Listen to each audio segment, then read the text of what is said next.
For this presentation, I would like to discuss a legend within the field of entertainment sports business, a man whose leadership ability aided in his accomplishments and those that followed him. A man of great integrity and character, he is none other than college football coaching legend Tom Osborne.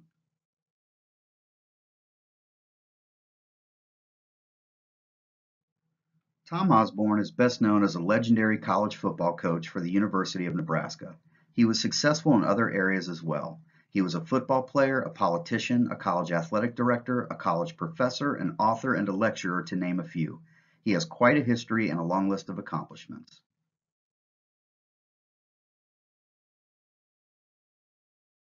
Osborne was a great athlete from Hastings, Nebraska. He was drafted into the NFL, played 3 seasons, and returned home. He served in the State National Guard and earned his master's and doctorate degrees from the University of Nebraska in educational psychology. He decided to accept a position under then coach Bob Devaney on the University of Nebraska football team.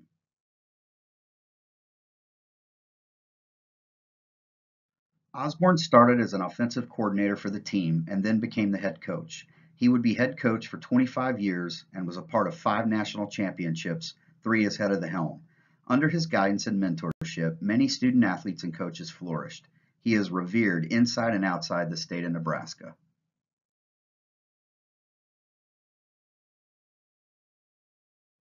During his time coaching, Osborne and his wife Nancy started a mentorship program for school-age students. The football players acted as mentors with the goal of the kids graduating high school and moving on to higher education. When Osborne retired from coaching, he was elected to the House of Representatives from the state of Nebraska, where he served 3 terms. After his political career ended, Osborne returned to the University of Nebraska, where he taught business and leadership courses. He eventually became the athletic director as well, assisting with much needed change at that time. Osborne served this position for 6 years before finally retiring from that role. He has also authored books on such topics as leadership and mentoring.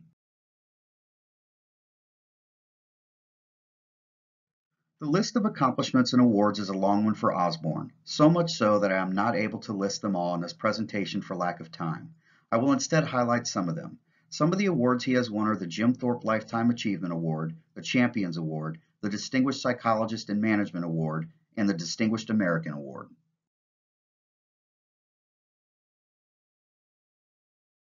Osborne has had awards named after him, one such being the NAIA Football Championship Trophy. He was elected to the College Football Hall of Fame and was named ESPN Coach of the Decade in 1999. The field at Memorial Stadium was renamed after him. In 2007, an ESPN poll named him the greatest college football coach of all time.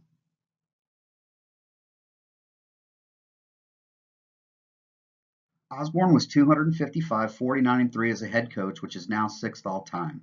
As noted before, he was a part of 5 national championships. He has 13 conference titles, all of his teams won at least 9 games a season, and all of them went to a bowl game. He is most proud that during his tenure, there were more academic All-American athletes produced than any other football team in history. Turnover on Osborne's staff was very low due to working with such a leader. Several coaches chose to stay many years despite being offered head coaching jobs elsewhere. 3 coaches alone stayed with him for 20-plus years.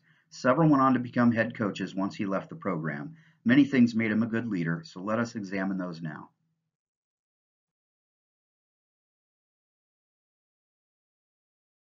Osborne was a reserved man that did not believe in yelling and cursing at his players. He was hardworking and determined. He always spoke of core values such as integrity, trust, respect, and loyalty. He believed in good character and modeled that through his actions. He believed in community service and serving others. He believed in teamwork and lifting his players and staff up. Osborne was a Maxwell leader. Chapter 3 of Maxwell's book discusses character and leadership. This was something very important to Osborne, and it showed in the way he behaved through good times and bad. He not only modeled good character for his players and coaches, but when lecturing later in life to anybody from school-age students to adults. In my research, I can see that Osborne believes character is not a trait, but a choice.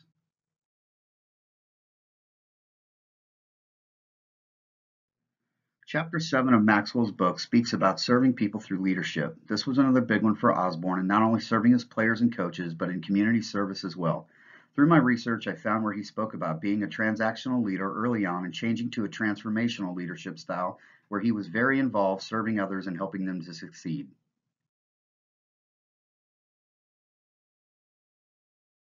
Chapter 1 of Maxwell's book speaks about influence and leadership. Osborne had good influence shortly after joining the coaching staff, and it continued to grow exponentially. He had players following him based on his previous accomplishments in playing football. After a few years and a few national championships as the offensive coordinator, he was named head coach, and both players and staff followed his lead.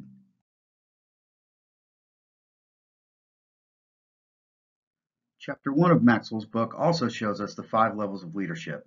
Osborne is at number 5, or the pinnacle. People follow him because of who he is and what he represents. I believe he was at level 5 during his time as a college football coach, and that is why he had the success he did. In my opinion, Osborne was one of those that was born to lead.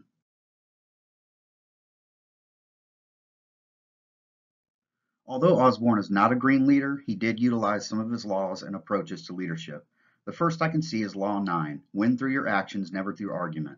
Osborne was a very reserved and stoic person. He did not yell or get mad when things were not going right on the football field. He did not yell at players and coaches. He simply continued to coach with great results. The next green law Osborne used was Law 28, enter action with boldness. One example of this is Osborne deciding to go for a 2-point conversion to win the 1985 Orange Bowl against Miami. The play failed and they did not win. However, this play is still remembered and talked about for how bold Osborne was in the moment. Had they gone for the extra point, Nebraska would have won the championship as there was no overtime then. Osborne utilized Green Law 43, work on the hearts and minds of others. He had that power to persuade people to follow him. He was always serving his people by working with every one of them down to the ball boy or the walk-on athlete who did not have a scholarship. The unity he was able to provide with his coaching staff and team led to 25 plus years of great football accomplishments.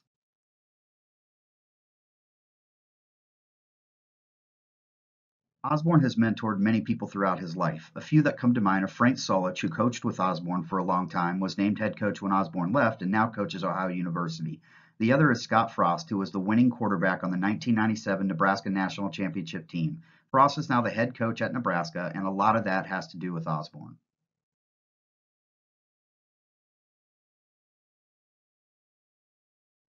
Osborne is 83 years old now and retired these days, spending most of his time fishing.